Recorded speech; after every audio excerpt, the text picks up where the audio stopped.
Muy buenos días, bienvenidos. Yo soy Anderson Boscan desde el Sweden Coffee de la Plaza Foch. Como cada mañana, esto es News and Coffee, el programa de entrevistas de La Posta para revisar la coyuntura política y la actualidad nacional hoy, martes 8 de mayo. Hacemos una revisión a los hechos más importantes de la nación en caliente.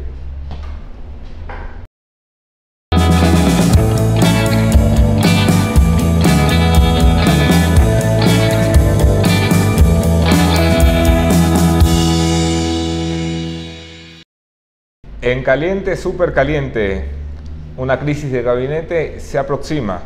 El secretario particular y vocero de gobierno Juan Sebastián Roldán ha anunciado esta mañana, hace muy pocos minutos, que serán presentadas al presidente de la República las renuncias de todos los miembros del gabinete. Esto implica las renuncias de todos los ministros en un proceso que se venía anunciando en corredores pocos días atrás, la decisión presidencial de renovar áreas fundamentales de su gabinete. Alguien dijo María Fernanda Espinosa, es probable. De hecho, suenan ya nombres para el reemplazo de la canciller Espinosa. Habrá que esperar a la decisión presidencial. En caliente también, ayer la Asamblea Nacional, o el Consejo de Administración Legislativa, que es este mini congresillo que toma las riendas de la Asamblea Nacional, decidió dar paso a un juicio político que habían negado 6 meses atrás. Hablamos, por supuesto, del juicio político contra Gustavo Yalc y el Consejo de la Judicatura. ¿De qué va esto? Esteban Bernal, el asambleísta de Creo, había solicitado la vez anterior, hace más de 6 meses, que se lleve a proceso de fiscalización al Consejo de la Judicatura por haber sido la mano con la que el correísmo metió la mano en la justicia. Entonces, el correísmo, que era uno solo y eran súper amiguis, negó la posibilidad de que el juicio político iniciara en la Asamblea Nacional con el voto negativo de toda la representación verde flex, entonces comandada por el compadrito lindo José Serrano. Ahora que las cosas han cambiado un poco, como todos sabemos, Esteban Bernal ha insistido con 60 firmas de respaldo y acompañado en la función de interpelante por el señor Raúl Tello de la Bancada de Integración Nacional en un juicio político que pueda destituir no solamente a Gustavo Yalc, sino al Consejo de la Judicatura en pleno. Para esto ha presentado más de 40 pruebas de intromisión en la justicia, cartas firmadas por el secretario jurídico de la presidencia dándole órdenes al independiente Consejo de la Judicatura y 5.000 fojas que constituyen la prueba madre que deberá ahora llevarse a la Comisión de Fiscalización donde el correísmo y el morenismo mantienen mayoría, pero viabilizaron ya, por ejemplo, los juicios políticos contra Carlos Ochoa y Carlos Vaca Mencheno hace muy pocas semanas. Deberá llevarse a la Comisión de Fiscalización para que se presenten allí pruebas de cargo y de descargo. Luego de esto, ya después de tanto juicio político, más o menos deben conocer el funcionamiento.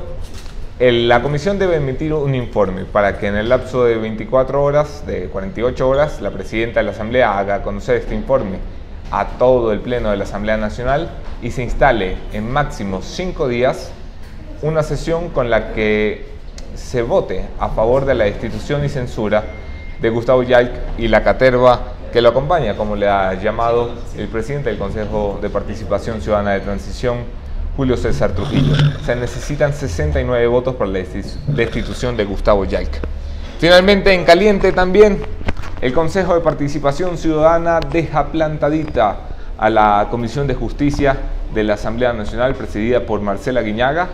La notificación entró ayer a las 9 de la mañana al Consejo de Participación, así que Julio César Trujillo, el presidente del Consejo, aseguró que no podía asistir porque ya tenía una agenda programada.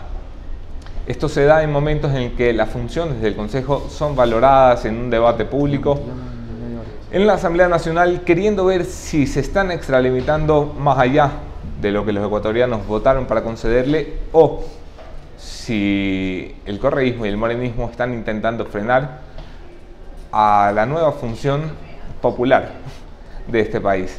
Ayer datos de Sedatos la ponen como la función del Estado con mejor valoración del Estado ecuatoriano, disculpen la redundancia, y este es precisamente el tema de esta mañana. ¿Hay que frenar el Consejo de Participación? Se lo pregunto a mi invitado de este programa, el asambleísta por País y Aliados, Daniel Mendoza, precisamente quien trajo el debate a la mesa de la discusión pública.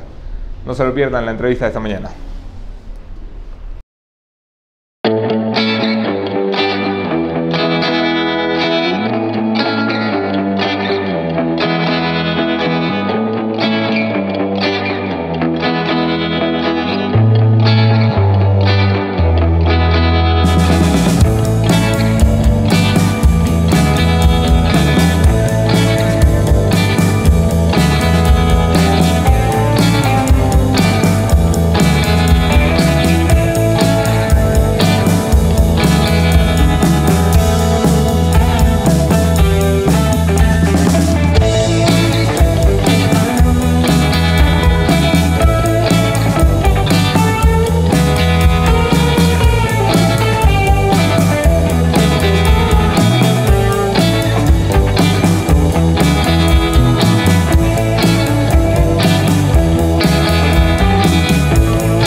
Bienvenidos, muy buenos días. Bienvenido, asambleísta Mendoza.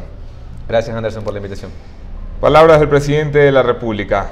Limitar o intentar limitar el Consejo de Participación Ciudadana de Transición no solamente es antipopular, sino que puede considerarse sospechoso de complicidad. ¿Usted es cómplice de alguien? No, en lo más mínimo. Me parece que las palabras del presidente son completamente acertadas. Creo que quienes estén intentando frenar el accionar del Consejo de Participación Ciudadana Transitorio, pues evidentemente podrían y deben responder ante la crítica pública de sus razones. Yo estoy en una franca agenda de demostración y aclaración de lo que nosotros buscamos es, en realidad, incluso hasta blindar y proteger al Consejo de Participación Ciudadana Transitorio, porque la responsabilidad histórica que tienen hoy con el país deben cumplirla a cabalidad, y en realidad deben hacerlo de manera que no quede ningún cabo suelto ni tampoco ninguna puerta que en el futuro estas mismas personas que le han hecho daño al país, estas mismas personas que hoy son en muchos casos removidas de sus cargos, tengan oportunidades de afectar al Estado ecuatoriano. Entrevista el 28 de abril del 2018, del año en curso, con Ecuador Inmediato. Daniel Mendoza. Hay alertas que me preocupan por parte del presidente del Consejo de Participación Ciudadana de Transición. ¿Cuáles son esas alertas?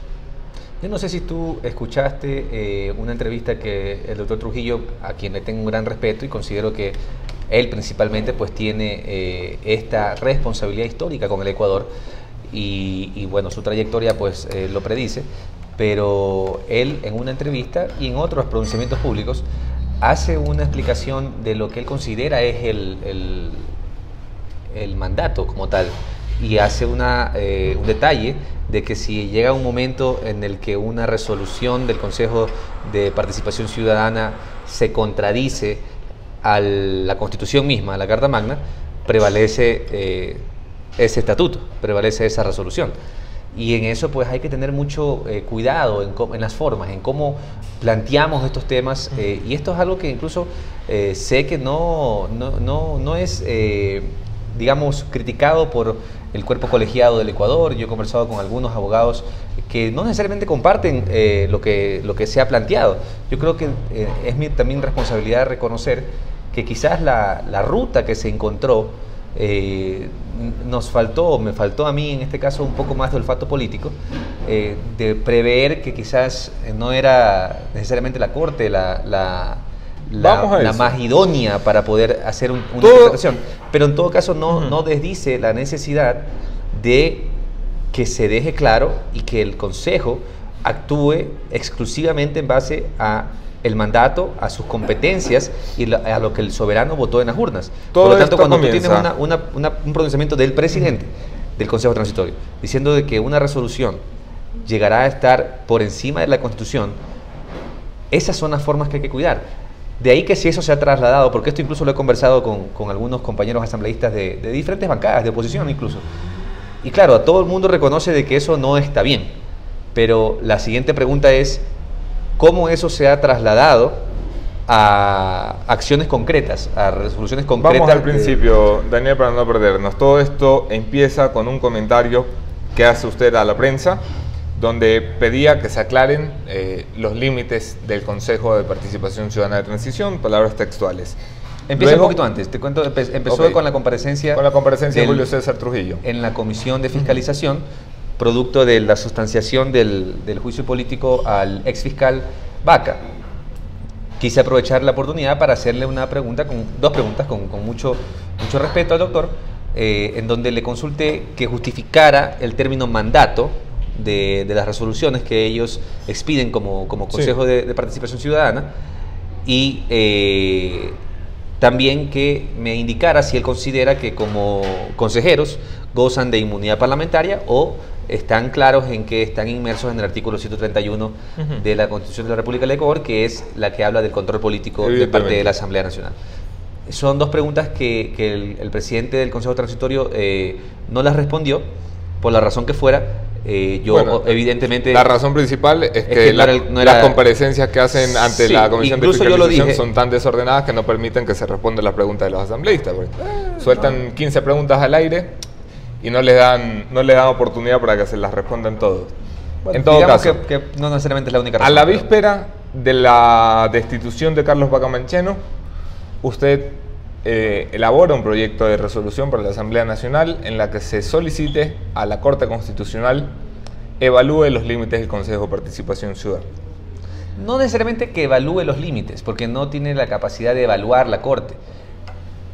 Este mandato nace de una expresión del soberano en las urnas, y a ellos se les encargó en realidad 4 funciones muy puntuales que sí tienen rango constitucional, que es básicamente evaluar, cesar anticipadamente sus funciones, normar sus procesos internos y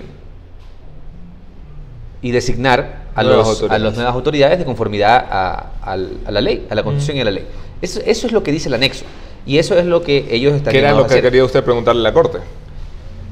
Si ellos están en capacidad, por ejemplo, no preguntarles directamente eso, pero cuando la Corte, al no existir una norma pertinente sobre la materia y jurídicamente se encontró justamente esta vía, este mecanismo para que la entidad competente, que es la Corte, que más allá de que goce o no goce, ahora estuve viendo unas encuestas, de que goce o no goce de simpatía ciudadana, evidentemente, pues yo no soy abogado y pues no he pasado los periplos que muchos abogados seguramente han pasado, producto de temas a nivel de Corte Constitucional, pero no tienen el respaldo popular ni la simpatía ciudadana que sí tiene el Consejo Transitorio, pero son la entidad competente a interpretar justamente la Constitución cuando no existe norma pertinente. Eso son los únicos. Supuestamente. Correcto. Entonces, en esa línea, la única intención era dejar absolutamente claro que ese es el mandato, lo que te acabo de decir, los cuatro puntos,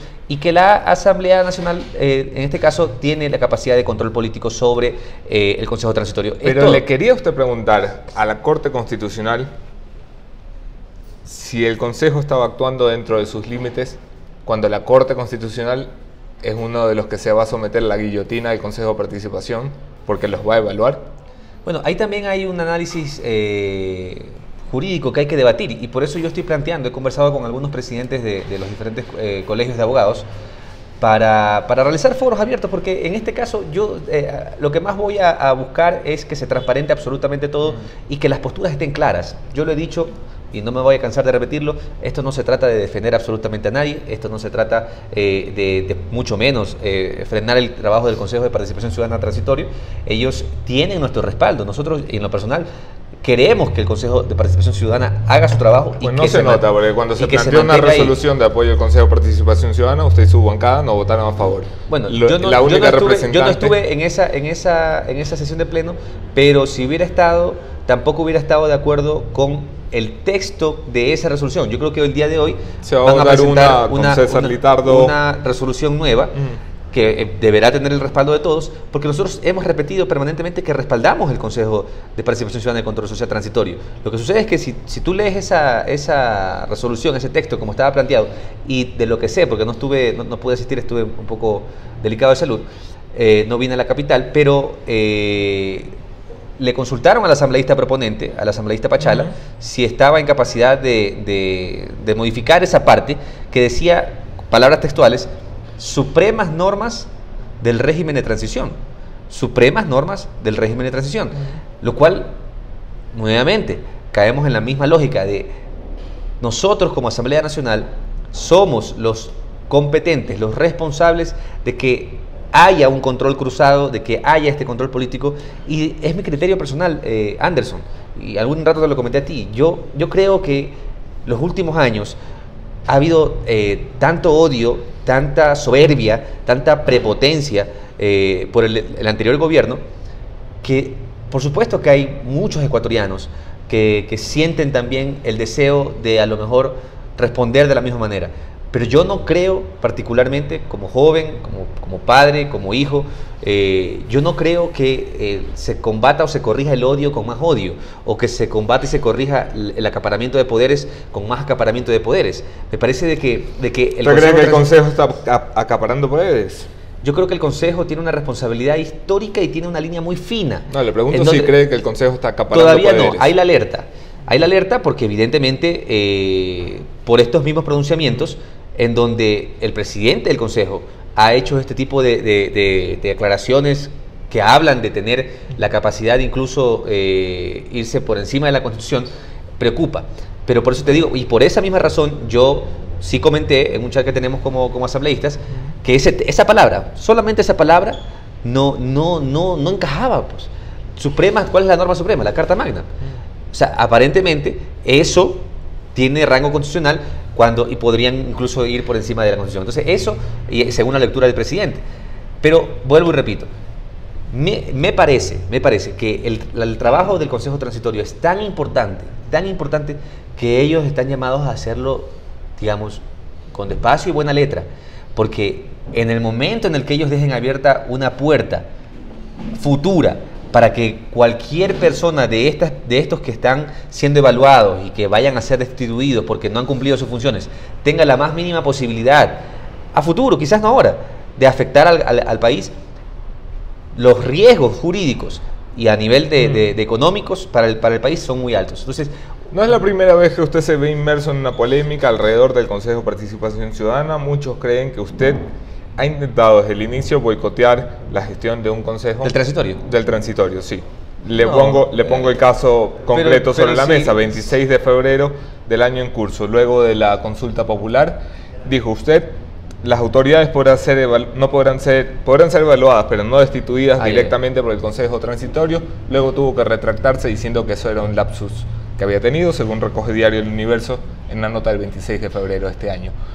Hasta ese momento dirigía usted la comisión que se encargaba de gestionar. Y a eso iba a llegar. Yo creo que es imposible creer, más allá de ese pronunciamiento, que lo que buscaba era dejar clara la capacidad de control político de la Asamblea, ¿sí? Porque es la Asamblea Nacional la que puede censurar y destituir a los funcionarios según el debido proceso y con los juicios políticos pertinentes. Sí, pero el Consejo no puede cesar. No, pues esa es la responsabilidad del Consejo Transitorio y lo dejé claro en ese momento. Pero nosotros no estamos en contra de eso y estamos respaldando los procesos de evaluación. Si tú revisas todas mis intervenciones, nosotros no estamos en contra de los procesos que tiene que llevar adelante el Consejo Transitorio. Lo que sí pedimos, y en lo personal solicito, es que no se dejen abiertas puertas que mañana podrían afectar a lo actuado y podrían afectar al país.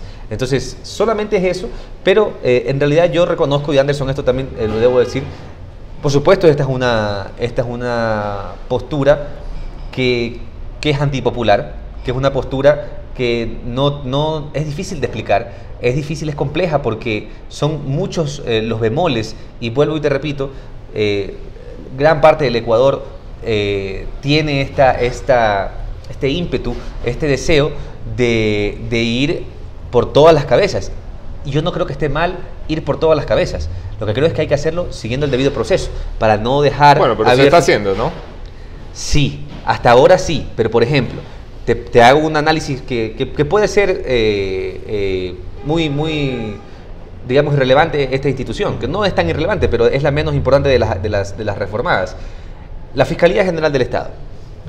En lugar de que el presidente Trujillo diga, hemos evaluado las carpetas y consideramos que es la mejor, él hubiera dicho, consideramos que hemos corregido algo que debieron hacer en su momento bien y no lo hicieron. Es decir, la última evaluación que se hizo general fue la del 2015 y esa es la evaluación que vale y que se debe considerar para la designación del subrogante, y por lo tanto el señor Pérez es el que debe ser fiscal subrogante. Otra forma de decirlo. No importa, no pasa nada, lo dijo como que hemos evaluado las carpetas y hemos decidido que esta es la carpeta idónea. Son las formas. 2. La Superintendencia de Economía Popular y Solidaria. Hay un mecanismo de subrogación, pero bueno, digamos que en la subrogación, como es un tema estatutario interno, no es una ley, no se está transgrediendo una ley. Es decir, se está encargando temporalmente a una funcionaria de carrera que seguro tiene todas las capacidades para hacerlo. Justificable, está bien, no hay problema. Pero la Defensoría del Pueblo, que es lo menos, yo estoy de acuerdo en que lo hayan destituido, porque el señor debía sujetarse al proceso de evaluación. El señor, digamos, de manera soberbia dijo, no me sujeto, y eso está mal. Entonces está bien que lo hayan destituido, pero el encargo es legal, es constitucional. La subrogación es legal, es constitucional, y ahí no hay forma. Yo todavía no encuentro, he consultado con algunos abogados, he consultado cómo se justifica jurídicamente un encargo del tema de la Defensoría del Pueblo. No lo he encontrado. Pero más allá de eso, creo que el país entero, en los cuales yo me incluyo, porque yo voté 7 veces sí, yo voté por una recuperación de la institucionalidad. A eso digo, ¿usted entiende lo difícil que será para muchos que nos están mirando comprender su punto de vista después de haberlo visto hacer campaña por el 7 veces sí, después de haber liderado la comisión que trató las enmiendas, después de haber lo humanamente posible, después de haber votado a favor de los 7 miembros del Consejo para posicionarlos, que ahora diga que todo está bien y le ponga pero, que se hace bien y le pone pero? Es que no son peros, Anderson. Sí, no. Difícil es un poco demorarse en explicar justamente los vacíos legales, las razones y los riesgos que pueden haber para el país a futuro si no se dejan las cosas claras desde ahora y no se ejerce un control político. Pero tenemos que entender que para eso también estamos en la Asamblea, es para hacer nuestro trabajo. Entonces, Félix Vaca le pregunta respecto a lo que le digo. El criterio personal del asambleísta contradice su accionar durante la campaña y nos da a pensar que tiene algún interés. ¿Usted tiene algún interés en defender a alguien asambleísta? Ninguno, en lo más mínimo. Es decir, lo he dicho y lo sostengo. Acá no se trata de defender absolutamente a nadie, se trata de más bien cuidar, blindar, proteger el accionar del transitorio para que mañana no haya riesgos en contra del Estado ecuatoriano. Eso es todo, pero de ahí que evalúen a todos. Que todo el que no pase el proceso de evaluación sea cesado y que lo hagan rápido, pero vuelvo y repito, con buena letra. ¿Qué quiere decir con buena letra? Que no se deje abierta la posibilidad de que haya una repercusión y que quizás lo actuado sea de alguna manera sujeto de nulidad. Eso es todo. Yo sé, esta no es una postura políticamente correcta, estoy plenamente consciente de aquello. No, ¿cree que ha sido un error plantear lo que ha planteado? No. ¿No? No, quizás... ¿Un mal cálculo político? Quizás un error, lo que sí, obviamente, lo reconocí en su momento, el haberlo planteado en ese momento. El timing no necesariamente es el apropiado, pero es bueno y es sano para incluso la opinión pública que se debata todo esto, porque todos estamos claros y respaldamos el accionar del transitorio. Sí. Pero en la medida en la que nosotros debatamos esto, en la medida en la que nosotros dejemos las cosas absolutamente claras, ellos van a estar incluso más blindados, más recubiertos de esta seguridad jurídica que es necesaria. Es decir, por último, y yo lo he dicho también públicamente, yo creo que este tema con la resolución de hoy que se va a tratar y que en la medida de lo posible se va a aprobar, ya queda saldado, subsanado. Pero también si mañana la Corte, por ejemplo, llega a responder esa interpretación de la judicatura y lo hace de alguna manera salvando a alguien o de alguna manera blindando a alguien, sería nefasto. Y ahí tiene que haber un rechazo popular total. Porque no se trata... Es lo que pudo haber sucedido si su petición entraba a la Corte. Pero por eso siempre me anticipé y lo dije claramente. Esto no se trata ni de limitar el alcance del Consejo de Participación, ni de alguna manera frenar lo que ellos deben hacer. Se trata de garantizar que no hay ningún riesgo futuro. Porque nos guste o no ella, esa es la Corte, pues. Esa es la Corte que está llamada a interpretar. Yo en lo personal tengo cero afinidad con ninguno de los jueces, pero me parece de que en el debido proceso y en el Estado de Derecho, en realidad eso es necesario. Ahora, mira otra cosa adicional. Yo sabía, pues, que al hacer esto, el gran riesgo, y se los comenté a mis compañeros, el gran riesgo que existía era de alguna manera asemejarme a un discurso negativo, nefasto, de la facción correísta. Sí, los únicos que están en sintonía con usted en este debate son los correístas. No creo que sean los únicos, fíjate, porque en realidad, ya te digo, yo he conversado con muchos asambleístas de oposición, con muchos asambleístas dentro del bloque, que estamos de acuerdo en que hay que, o sea, hay que dirán mesurar una cosa fuera de cámara, pero otra sí, dentro de y cámara. evidentemente es que ese es el juego político, pues. Pero te lo puedo decir, o sea, que hay que mesurar estos temas, pero la siguiente pregunta es, bueno, ¿en qué momento estos pronunciamientos, que sí no están tan acorde a lo que debe de hacerse, se ha trasladado a una acción concreta, alguna cosa que se haya hecho a través de una resolución y que finalmente afecte la legalidad? Pero no soy el único, ni dentro de mi bloque, ni tampoco con las bancadas de oposición.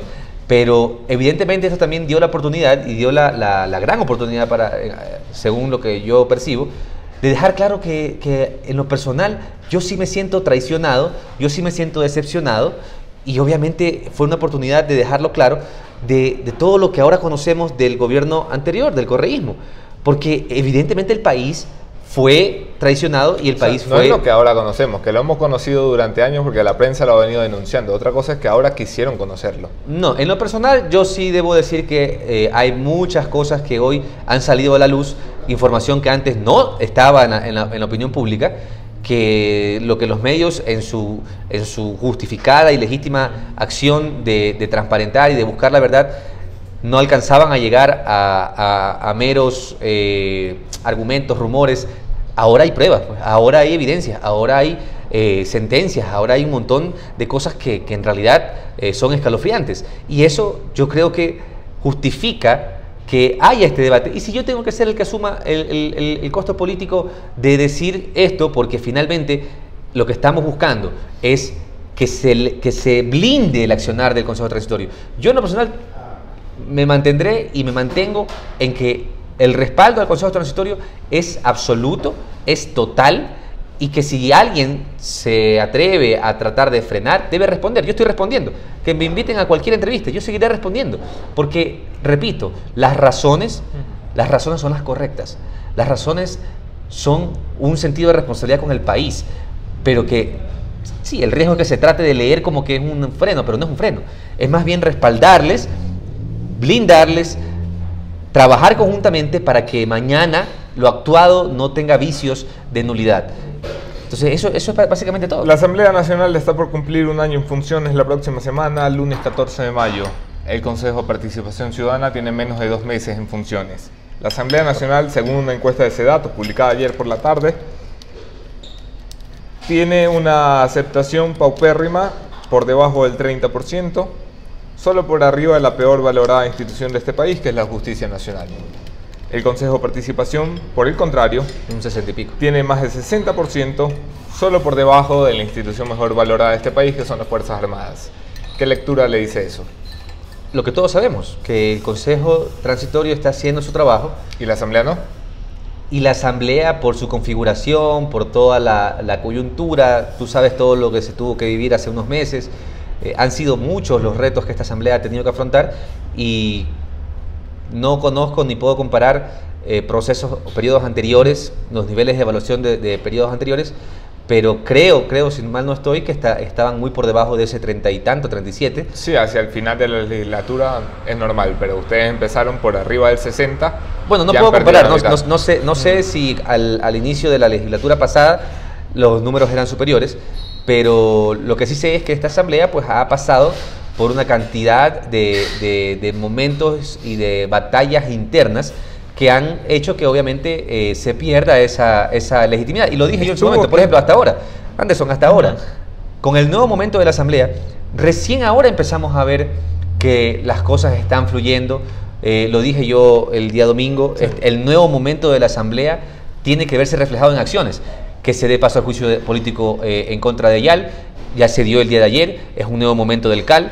Yo en su momento también critiqué la configuración anterior del Consejo de Administración Legislativa y ahora pues es también un reto de las comisiones, que las comisiones puedan de alguna manera servirle a la gente. En esta misma silla, el día viernes, la presidenta de la Asamblea, Elizabeth Cabezas, le hago dos preguntas puntuales que se las hice a la presidenta. La primera es, el señor José Serrano fue destituido de su cargo como presidente de la Asamblea por el escándalo de los compadritos lindos, pero se quedó como asambleísta y se quedó no solo como asambleísta, sino como miembro de su bancada. ¿A usted le incomoda que José Serrano, que fue una persona políticamente cercana a usted, siga siendo parte de su bancada después de el audio de los compadritos? Bueno, yo entiendo que se puede tener una lectura de haber sido políticamente cercano. Creo que todos en la Asamblea buscamos en la medida de lo posible hacer equipo. Yo a José Serrano pues lo conocí en campaña 3 veces creo, y luego fue una relación muy cordial dentro de la Asamblea Nacional en el periodo que llevamos y espero que continúe siendo así. Pero ¿Se siente cómodo con José Serrano en país? El momento que él fue destituido, él se salió del chat. Yo asumí que era... Que eso salirse del partido. Que eso era, digamos, quizás no estar dentro de la bancada. Pero si él ahora regresa a la Asamblea Nacional y está dentro del mismo bloque, dentro de la misma bancada, pues es un asambleísta más, está legítimamente electo. ¿Y no le incomoda? Más allá de incomodidades o comodidades, yo creo que este es un tema de institucionalidad y él es un asambleísta que debe un trabajar que tuvo conversaciones con un prófugo de la justicia para tumbar a una autoridad de control. Bueno, la máxima eso lo hemos criticado y lo continuaremos criticando. Él ha intentado de alguna manera responder o justificar. En lo personal no me satisface esa aclaración, esa justificación. Pero repito, es un asambleísta que fue legítimamente electo y está dentro de la Asamblea. Veremos cómo se desarrolla todo este proceso. Jorge Glass fue un vicepresidente legítimamente electo, pero cuando alguien comete un delito, pues comete un delito. Sí, por eso creo que todo debe ser investigado y que se respondan en las instancias respectivas. En este caso, él no sé si continuará yendo a la Asamblea o no, creo que su reaparición fue justamente el día del juicio político al exfiscal, de ahí no lo he vuelto a ver. Pero en todo caso está bien porque él es asambleísta y él tiene todo el derecho de hacer su trabajo legislativo, de fiscalizar y de trabajar por lo que él considera son las grandes causas. Yo creo que eso hay que reconocerlo. La segunda pregunta que le quiero trasladar, que también se le hice a la presidenta de la Asamblea, fue con relación a la canciller María Fernanda Espinosa. Le pregunté específicamente, y se lo pregunto a usted ahora, si a usted lo representa la canciller María Fernanda Espinosa cuando da su aval a gobiernos como el de Nicolás Maduro de Venezuela o el de Ortega en Nicaragua. A mí no me representa, ¿no? A mí no me representa la canciller. Yo creo que sus declaraciones son contradictorias con lo que el Ecuador hoy está promoviendo. Si bien es cierto, nosotros debemos respetar la independencia de los estados y no tener ningún tipo de injerencia, yo creo que el Ecuador debe asumir una posición distinta en torno a la realidad venezolana. Creo que me parece que estas elecciones que se vienen en muy poco tiempo, pues son por demás ilegítimas. En realidad hay millones de venezolanos que están fuera del territorio venezolano, que no van a poder ejercer su derecho al voto, que no van a poder expresarse. Tienes una Asamblea Nacional Constituyente convocada al apuro y de manera casi que ya flagrantemente manejada, en donde no garantizas que haya independencia de las funciones y evidentemente el pueblo venezolano en su gran mayoría está inconforme y no sé si eso se vaya a trasladar en una abstención masiva que podría darse, pero es penoso, es lamentable que nosotros no hagamos un pronunciamiento público como gobierno. ¿Lleve la Asamblea?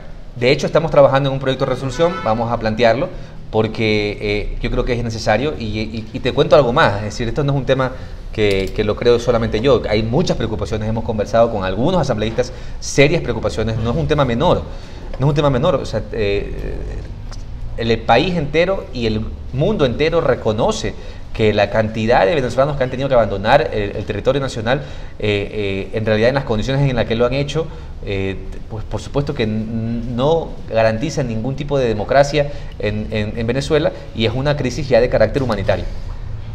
Me preguntan en este momento Claudia García, que Juan Sebastián Roldán, esto lo anunciaba al principio del programa, Juan Sebastián Roldán acaba de comentar que todos los miembros del gabinete presentan la renuncia. Me pregunto si esto es un pedido particular o una evaluación. Claudia, esto es un pedido expreso del presidente de la República dentro de sus potestades de escoger su equipo de gabinete, y es algo muy natural que cada año se presenten las renuncias al presidente de la República para que escoja quién se queda, quién se va. Entiendo que va a haber muchos movimientos, estaremos pendientes de eso en el transcurso del día en La Posta. Gracias a todos los que envían sus preguntas y comentarios, y gracias sobre todo a los que comparten y se suscriben a este canal de noticias. Vamos a lo que pasa ahora en la Asamblea Nacional, asambleísta Mendoza. El Consejo de Administración Legislativa acaba de aprobar el inicio del juicio político a Gustavo Yaik. Le he escuchado a favor de que se inicie un proceso de fiscalización contra el Consejo de la Judicatura. Le he escuchado, sin embargo, decir el día domingo, en Políticamente Correcto, con Carlos Rojas de la cadena Coavisa, una frase textual que me sorprendió: la mayoría de ecuatorianos confía en la justicia. No dije eso, dije lo opuesto. Te pido de favor que revises bien, dije exactamente lo opuesto. Vale, por eso me había sorprendido tanto. No, dije exactamente lo opuesto y se lo dije o sea, yo creo particularmente... Es que yo vi el programa, entonces le escuché mal. Dije exactamente lo opuesto. Le rectifico por aquello, porque me sorprendió que alguien dijera que la mayoría de ecuatorianos confía en la justicia. Eso lo dijo Tomás Alvear. Ajá. No sé si dijo la mayoría, pero sí dijo eso, que había confianza. Yo más bien discrepé y fue un momento en que dije yo discrepo, y de ahí tuve la palabra. ¿Usted cree que el Consejo de la Judicatura debe ser cesado, destituido? Yo creo que, una vez más, debe respetarse el debido proceso y debe sustanciarse eso dentro de la Comisión de Fiscalización, de la cual soy miembro, para garantizar de que todo, absolutamente todo, sea transparente. Hay correos... ¿Cree que no hay pruebas todavía suficientes para tener una postura? Bueno, hay correos que están filtrados, eso de ahí debe transparentarse. Hay pronunciamientos de diferentes instancias que hablan de una metedura de mano en la justicia, y yo más creo es en el sentimiento ciudadano.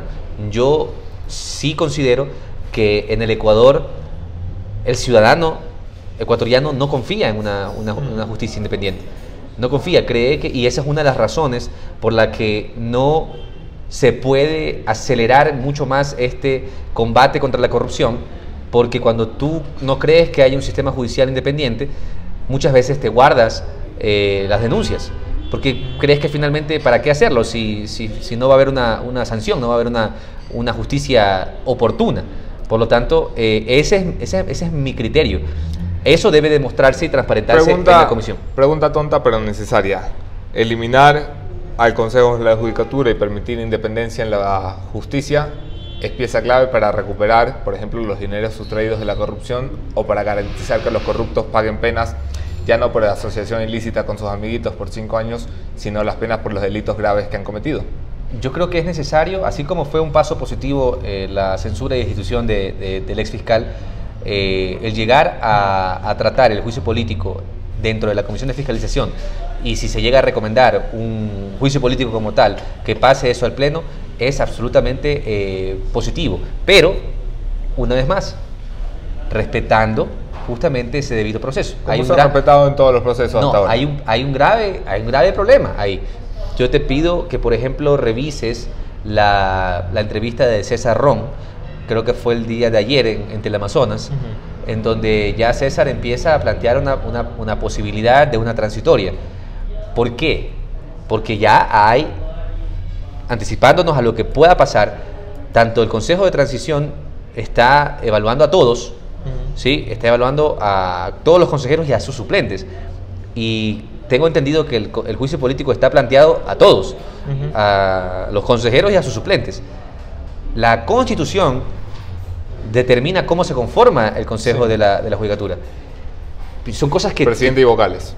Claro, tenemos que ver cómo se sostiene la institucionalidad. No puede quedar en la cefalía, tiene que haber una forma de garantizar eso. Y eso hay que debatirlo en la Asamblea. Entonces, te digo, a eso me refiero con respetando el debido proceso. Porque, nuevamente, ¿qué pasaría, Anderson, si nosotros, con este afán de que se vayan todos y bajarnos todas las cabezas, se cae en un vicio de nulidad que mañana puede pasarle factura al país? Entonces, eso es todo. De ahí, si se respeta el debido proceso, Pero el compromiso del presidente y por ende de su partido de luchar contra la corrupción desde el día 1 se mantiene firme. Sí. Si es tan firme y contundente, por favor, hay una pregunta que me han repetido ya 3 o 4 personas, entre esos Juan Martín Kingman, Esteban Villa y otro que ya se me ha escapado. Si es tan firme y contundente el deseo del país de luchar contra la corrupción, ¿por qué han bloqueado en 2 oportunidades el pedido de que la ONU acompañe una veeduría especial para luchar contra la corrupción en este país, después de los grandes resultados que ha dado un acompañamiento similar, por ejemplo, en Guatemala? No, te cuento que nosotros, incluso dentro de la misma comisión que presidí, la comisión multipartidista, nosotros reconocemos la valía y la importancia y la experiencia que tienen este tipo de organizaciones. Sí, pero a la hora de votar, votan lo contrario. Aprobamos una ley, Anderson. Aprobamos una ley que incluye eso.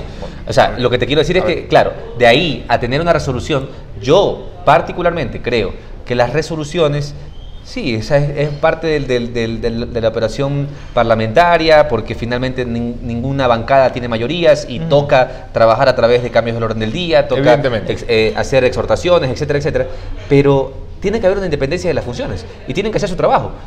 Habría que reevaluar y plantear a lo mejor nuevamente el tema, pero esto es un tema permanentemente cambiante. Pero la pregunta es simple: ¿por qué cuando se presenta la oportunidad de respaldar que la ONU acompañe el proceso de lucha contra la corrupción, su partido y el correísmo lo bloquean? Bueno, yo en lo personal no tengo absolutamente nada en contra de que la ONU acompañe. ¿Ha votado a favor? Habría que procesar el tema, porque soy parte de un bloque, pues, y evidentemente es un tema que hay que hacerlo de manera orgánica. O sea, pero ¿usted cree que la ONU debe acompañar al Ecuador, pero sin embargo vota en contra? Yo creo que sería positivo, tanto así que lo incluimos dentro de una ley, en la ley orgánica de participación ciudadana, el Consejo de Participación Ciudadana que nosotros mismos aprobamos, pero no es un tema que esté cerrado. No es un tema que esté cerrado, o sea, es un tema que hay que procesarlo al interior del bloque. Pero ¿qué tanto más necesitan procesarlo si se ha planteado 2 veces en los últimos 3 meses? Habría que ver, yo quisiera revisar cuáles fueron mis votaciones en los 2 temas, pero yo me debo a un bloque que evidentemente tiene que procesar. Y si el bloque le dice que no a la fiscalización con acompañamiento de la ONU, usted también, aunque piense lo contrario. Me parece que hoy, justamente, el nuevo momento que vive la Asamblea Nacional debe darnos espacios, como por ejemplo lo que me preguntaste hace un momento. Te aseguro que no todos van a estar de acuerdo con la postura que te dice hace un momento sobre la realidad venezolana, que es algo que vengo conversando con algunos compañeros asambleístas hace ya un buen tiempo, y seguramente también no van a estar de acuerdo todos en el tema de la ONU, pero es algo que se debe procesar internamente. Esta es la democracia interna que tienen que tener los partidos. Entonces, yo me puedo comprometer a trabajar el tema al interior del bloque y ver de qué manera esto se puede procesar para que sea un resultado distinto en una votación. Pero vuelvo y te repito, este nuevo momento de la Asamblea es mi criterio, que también debe garantizar estos espacios de discrepancia, estos espacios en donde no necesariamente debe haber digamos, por último, abstención de conciencia, en donde podamos actuar distinto a un bloque, en donde francamente no estemos de acuerdo. Entonces, eso vamos a procesarlo. Me parece que son temas que hay que mejorar, también hay que decirlo. Es decir, es lo que te dice la explicación hace un momento. Esta Asamblea ha pasado por tantos temas, sí, por tantas batallas campales al interior de la Asamblea, que todavía estamos buscando la mejor forma de organizarnos al interior. Llegó usted a la Asamblea como representante por Manabí, por parte de Unidad Primero, liderada por Mariano Zambrano, prefecto de la provincia, en alianza con Alianza País. Por eso era representante de País y Aliados, el bloque que, bueno, que ahora de poco sirven esos bloques iniciales porque se ha roto tanto la Asamblea que ya nadie sabe quién es quién. Esas bancadas se conformaron cuando éramos 74. ¿Ha terminado usted siendo más cercano a Alianza País que al partido de su provincia, Unidad Primero? Yo tuve serias y muy fuertes discrepancias con el prefecto de Manabí, líder de la organización política Unidad Primero, desde el inicio de este periodo legislativo, cuando se arrancó con el juicio político a Carlos Poli.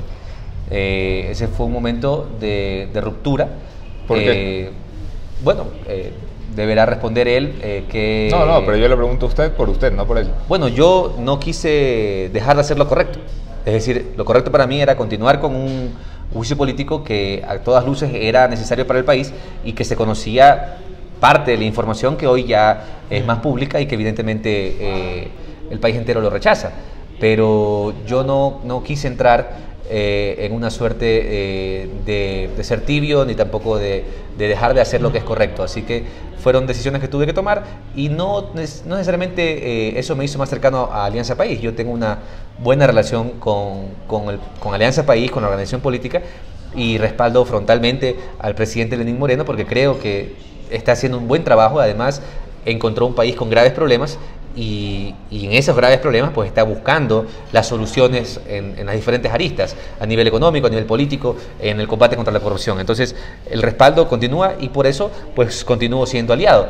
Pero esperemos a ver qué pasa en estos meses, porque la política es eso también. Es decir, en su momento pues hubieron estas discrepancias y yo por eso me distancié completamente de esa forma de analizar la política y esas malas prácticas políticas, y ahora pues yo creo que el momento político brinda una oportunidad para nuevas propuestas. Entramos en la recta final de la conversación con Daniel Mendoza, representante del bloque País y Aliados. ¿Entiende usted lo grave que es escuchar, no solamente de su lado, sino aparte de todos los asambleístas que vienen por este programa, que durante el primer año de gestión de la Asamblea es poco lo que pueden sacar pecho como resultados, porque han tenido demasiadas batallas internas? ¿Entiende usted lo grave que es que un país gravísimo quede mirando a una Asamblea que no puede trabajar porque tiene riñas internas que resolver? Sí, gravísimo, pero me parece que no es menor tampoco el trabajo realizado, porque hemos cumplido con el país a nivel de fiscalización. Tenemos ya 2 censuras, una más, un juicio político en camino. 3 censuras. 3 censuras, sí, perdón, con la de Carlos Ochoa. 3 censuras. Evidentemente eso es una demostración de que el trabajo legislativo está dando su resultado y que la Asamblea igual sigue procesando los temas legislativos. Quizás no al ritmo que queremos todos o que el país merece, porque ahí sí creo, y lo he dicho antes, que la agenda fiscalizadora se sobrepuso al trabajo que deben hacer al interior las comisiones, y todas estas riñas internas a las que tú haces referencias de alguna manera generaron bloqueos en las diferentes comisiones y son temas que se deben resolver a la brevedad posible, y eso también es un acto de responsabilidad de las autoridades de cada comisión. Si ya no gozan, si no tienen capacidad de liderar una comisión, si no tienen digamos, el respaldo y la confianza de sus comisionados, deben dar un paso al costado. Eso es lo sano, eso es lo responsable con el país. No lo hacen, bueno, la historia juzgará su accionar, pero nosotros como Asamblea debemos seguir bregando e insistiendo para que la Asamblea le responda al país. Lo vengo diciendo y no de ahora, de meses atrás. Cada vez que ha habido estos cambios, estos nuevos momentos al interior de la Asamblea, es una oportunidad más para que la Asamblea le responda al país y le dé el respaldo al presidente Lenín, porque él es nuestro presidente y él está obviamente con una responsabilidad inmensa de corregir y de reencauzar un proceso político. Hasta aquí la conversación. Muchas gracias, asambleísta. Gracias, Anderson. En segundos, mi conclusión de esta mañana en el punto final.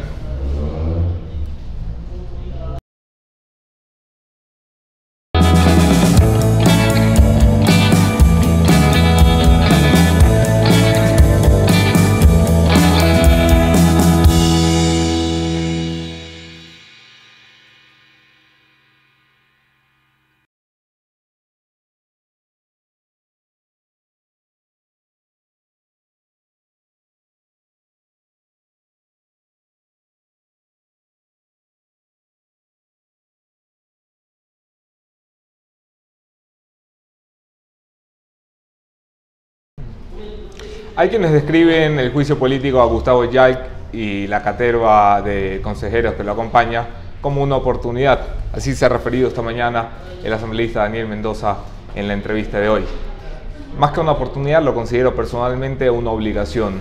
Llevar a una censura y destitución al presidente del Consejo de la Judicatura y a sus acólitos, consejeros de la Judicatura, es una necesidad para recuperar la independencia de la justicia. En este país, que llevamos prácticamente un año sometidos semana tras semana a ver quién gana el campeonato nacional de la corrupción, con muchos peleándose el primer lugar, algunos de ellos en la cárcel por delitos menores, es una necesidad imperativa que el país cuente con cortes independientes que lleven al grupo de ladrones y delincuentes que tuvimos al mando de un gobierno a donde deben estar. No refugiados detrás de un partido político ni declarados perseguidos políticos, sino acompañando a nuestro querido amigo Jorge Glass desde la cárcel 4, donde con un internet de Primera Línea seguro nos estará mirando y ojalá algún día de estos nos sorprenda con una llamadita como sorprendió a la Asamblea Nacional. No se pierdan mi entrevista de mañana, estará Carlos Vera, gran amigo y periodista, para conversar de la coyuntura política. Los espero mañana, otro tema, otro entrevistado, mismo entrevistador. Soy Anderson Boscan desde el Sweden Coffee del Plaza Foch. Suscríbanse, gracias Hyundai, gracias Sweden Coffee, gracias a todos ustedes.